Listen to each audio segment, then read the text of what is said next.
This is MaxPreps Friday Night Live, powered by American Family Insurance. We welcome you back to MaxPreps Friday Night Live, powered by American Family Insurance. I'm your host, Joanna Gomez. Joining me in the studio, my buddy Jason Alpert, and we also have MaxPreps National Football Editor Steve Spiewak. We had a little bit of technical difficulties in the beginning of the show, but we got him now over the phone. We roll with it. That's what we do. And we will take him whatever way we can get him. And he is going to be talking about the big game in Ohio. Talk to us, Steve.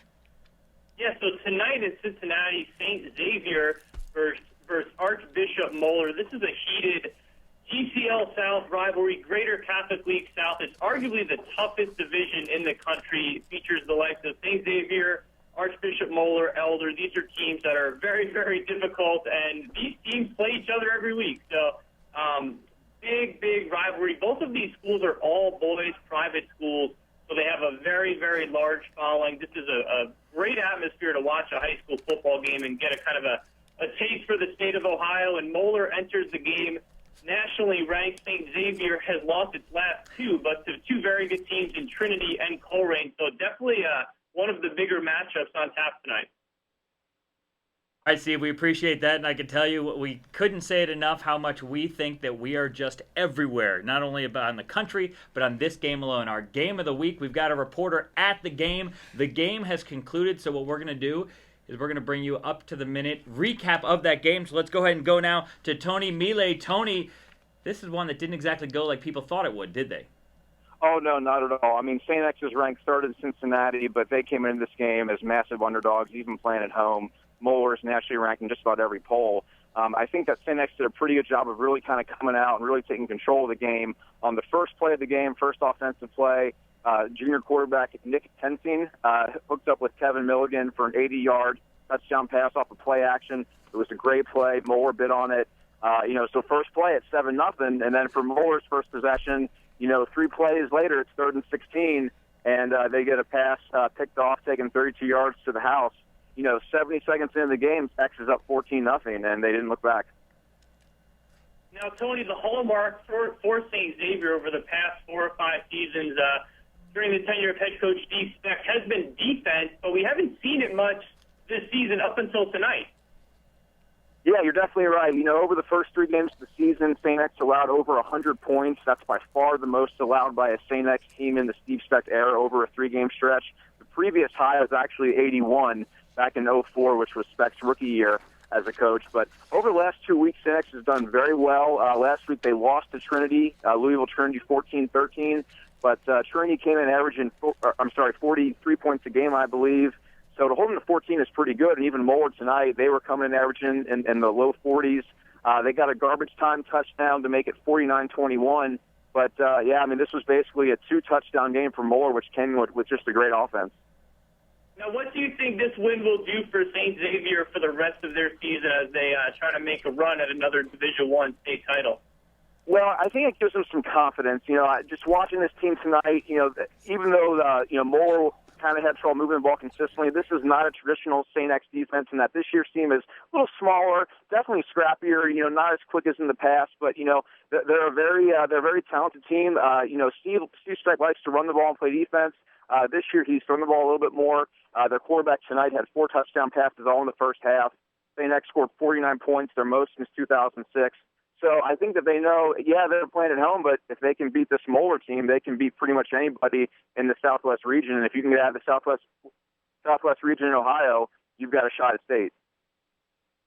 Your coverage of that game, folks. Tony will provide video highlights of the game on MaxPreps.com, so be sure to check that out. So Archbishop Moeller ranks number 11, obviously not part of our top 10. No, especially not going forward. You think they would have thought that they might have moved up with a win, but That's not going to happen. Let's review our top 10 going into this week. Manatee number 1, Curtis at number 2, Santa Margarita, we've talked about them a few times tonight. They're at number 3, Bellevue at 4, Burns out of South Carolina at 5, and Bergen Catholic, a huge win last week, Steve. They go up to number 6. Yeah, this was a big win for them last weekend against Bishop Gorman, a game we talked about a lot. And the people that were there were really impressed with the Bergen Catholic offense and how methodical it was. On the hook, John Germano may not look like a world-class quarterback, but when we're talking about high school football players, I mean, it gets as good. I mean, it doesn't get much better than John Germano and the way he's bought into Nuno Campanelli's offensive scheme and the way he was able to pick apart what I consider a very good, a very physical Bishop Gorman defense. The question for Bergen Catholic, we see some defensive highlights here, is how will that defense hold up? Will it match the level of play that the Bergen Catholic offense has put forth this season? Bergen Catholic has a regular season matchup with Don Bosco Prep remaining. They may see Don Bosco Prep again in the playoffs, and they also have a game against the Florida small school powerhouse Cocoa. So what we might see from Bergen Catholic is we could see this team continue to rise up the rankings if the offense maintains the way it's been playing and the defense can continue to get the job done as well. No doubt, Steve. Might I say, it's very good to see you. We're very happy to have that video stream back, so thank you for working on that for us. You know, we figured out our little kinks here and there, and we finally got MaxPreps, the national football editor. We get to finally see him. No doubt. We do want to finish the rest of that top 10, yeah, though. We don't want to it. shortchange the 6th-ranked team in the country. That's Camden County. 8, De La Salle. Every year they seem to be there. Trinity at number 9, and there's St. Ignatius out of Cleveland, rounding out the top 10. All right. So yeah, we talked a little bit about Cincinnati high school football, but on the opposite side of the state, St. Ignatius is having a very, very strong year. Legendary head coach Chico Kyle has 11 state titles. He's run out of fingers for his state championship rings. I talked to him in the offseason, and the question for him was, how will this team come together?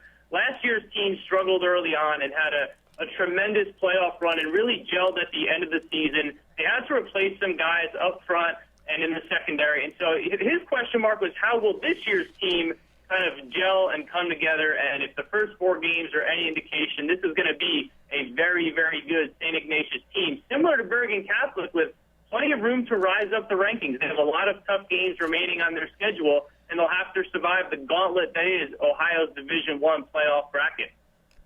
All right. Well, thank you very much, Steve. We're going to check in with you in just a couple of minutes to see how the top 10 are doing so far throughout the night.